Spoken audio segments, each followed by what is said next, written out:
Менің WhatsApp-ыма бір кісілер жіберіпті. Секе, Қазақстанда мектеп бітірген түлектер 20 жылдығы кезінде ауылдарына Эйфель мұнарасын салды деп. Содан аң-таң қалдым. Эйфель мұнарасын салды. Шынында қатты таңырқадым. Қатты таңырқадым. Сол ауылдың енді оны кемі дегенде 40-50 қазақстандық мемлекеттік сайттар жазды. Ойбай, Эйфель мұнарасын салды.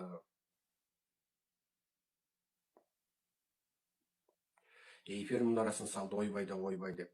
Жаңағыларды дегенге енді көтеріп алып кетті. Пу деп. Енді сөздің шыны керек, менің көңілім босап кетті. Көңілім босап кетті. Қадірменді қауым, біз жалпақталдамыз.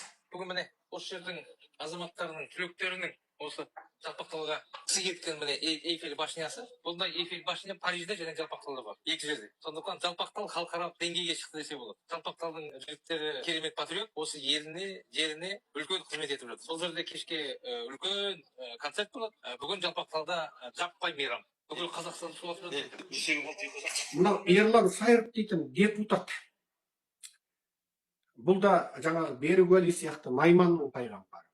Бұл әгі Қазақстанда бөліп алда билей бер деген бойынша әрбір руға бір пайғамбар дайындайды. Мынау Найманның пайғамбары, мынау Керейдің, мынау Албаның, мынау Суанның, мынау Адайдың, мынау Ыстының, мынау Жалайырдың, мынау Ошақтының пайғамбары деп бір пайғамбар дайындайды. Сосын ол пайғамбарлар айналасында өңкей сол өзінің тайпалас, рулас жаңағы ел алдындағы танымал азаматтарды жинай бастайды. Мынау Ерлан Сайыров деген, мен жаңылмасам, сол Берік Уәли жаңағы тағы кім еді, Ерлан Сайыров, Ермұрат Бапи, тағы кім еді, анау Мақсат Толықбай ма, сол бұлар Найман пайғамбарлары, Наймандардың пайғамбарлары. Оның қасына жаңа Сарт пайғамбар, жарты Найман ба, 1001 Найман ба, анау Сарт пайғамбар Ринат Зайтов қосылды. Бұл айтады енді, сөйтіп мынау жаңа пәлен деген ауылымыз дейді. Ойбай. Кісі кеткен міне Эйфель башнясы. Бұнда Эйфель башня Парижде және жалпақталда бар. Екі жерде. Мынау депутат басыменен Парижде және жалпақталда бар дейді.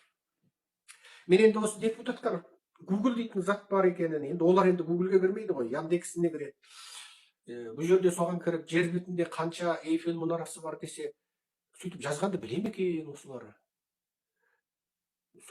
Сендер осы депутат пайғамбарлармен кезіккенде, ана Google'де материал іздегенде бір үйретіп қойсақтар болатын еді. Мен ойлаймын, осы 20 миллион қазақтан ең топас, ең сүмелек, ең арсыз, ең ұятсыздарды жинап депутат қылады ғой деймін. Енді мен соған бір бастауыштық сауат бере кетейін.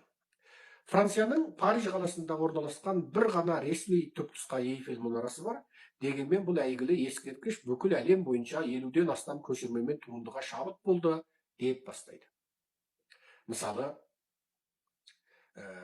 кейбір бағалаулар бойынша бүкіл әлем бойынша шамамен 100 жерде Эйфель мұнарасы барын айтады. Бұл масштабтар, модельдері жаңағы түрлерінің ұқсамауына байланысты дейді. Мысалы, Лас-Вегастағы Париж деп аталатын Эйфель мұнарасы бар. Бұл Лас-Вегаста жаңағы, ол Лас-Вегастағы Эйфельдің алдында менің түскен фотом бар, міне. Мына қараңыздар. Анау тұрған жігіт Серікжан Біләшұлы, анау артында тұрған Эйфель мұнарасы. Лас-Вегастағы Эйфель. Енді қараңдар. Сосын ары қарай жаңағы Қытайда бар. Қытайдың жаңағы Ханчжоудағы Париж тақырыбындағы тұрғын үй маңында Эйфель мұнарасының кешені бар. Биіктігі 108 метр. Жаңа масштабы 1:3 бойынша салынған. Сосын Тексаста бар. Ашық қызыл жаңағы бұл бар. Енді ары қарай тағы басқа жерде бар. Енді жарайды, Эйфель көп екен, ауылға салыпты. Бірақ ауыл дегеннен кейін менің көз алдым елестеді. Туалет жоқ, канализация жоқ, газ жоқ. Асфальт құдай біледі, сол ауылда әкіметке баратын көшеде біреу, трассаға қосылатын көшеде біреу, екі көшеде асфальт бар. Қалған көшелерінде асфальт жоқ. Не, анау Советтен 40 жылдың алдындағы ескі асфальт тозып шұқанақ болып тұрған сондай. Газ жоқ, адамдар көмір жағады. Туалет жоқ үйінде туалет отырмай. Жазда шыбындап, құрттап, құж-құж етіп, көтенін шыбындалап, көтеннің өзін құрттатып жіберетін ауылдағы ашық туалет. Қыстың күні жаңа мұздақ қалады жаңағы. Туалетке шығу қасірет, мысалы. сондай туалет. Осындай ауылға Эйфель мұнарасын орнатып қойып отыр. Менің көз алдыма анау канализация деген дәрігімен өзі қаза бермейді, ол деген тұтас бір ұйымдасқан жұмыс болу керек. Міне, сондай ауылға Эйфель мұнарасы. Мен енді бұл жерде ойбай, жаңағы 100 миллион мың долларды неге шаштыңдар, о деп айтпаймын. Енді ниеті шығар, қалай шашады өзі біледі. Ұрлап тапты ма, табан ет маңдай терімен тапты ма өзі біледі. Бірақ бір иттің аузына алтын тіс салып қойған сияқты да. Ит қой, ит. Сүйек кемерем деп тісін түсіріп алса, сол иттің аузына алтын тіс салып қойған сияқты. Бір мен нақтылы образды сурет таба алмай тұрмын дәл қазір. Нақты бір образды керемет, мынандай деп бір суретін айта алмай тұрмын. Бірақ бір білгенім, анандай бір қазақтың енді ауылдары көз алдыңа белгілі ғой. Көз алдыңа белгілі. Адамдар өз үйінде өзі моншаға түсе алмайды, қақаған аязда да сыртқа барып арнайы баня жағатын жерде ғана түсе алады. Үйінде туалетке отырып канализациямен ағызып жібере алмайды. Анау үйді ауланың ана жеріне бару керек. Интернет, Wi-Fi құдай біледі. Кей жерді ұстап, кей жерді ұстамайды. Балалар баяғыда онлайн оқығанда, анау үйінің шатырдың төбесінде отырып онлайн оқыды. Сондай ауылға Эйфель мұнарасын орнатып қойып отыр. Менің теңеу таба алмай отырмын сөзді шыны керек. Теңеу таба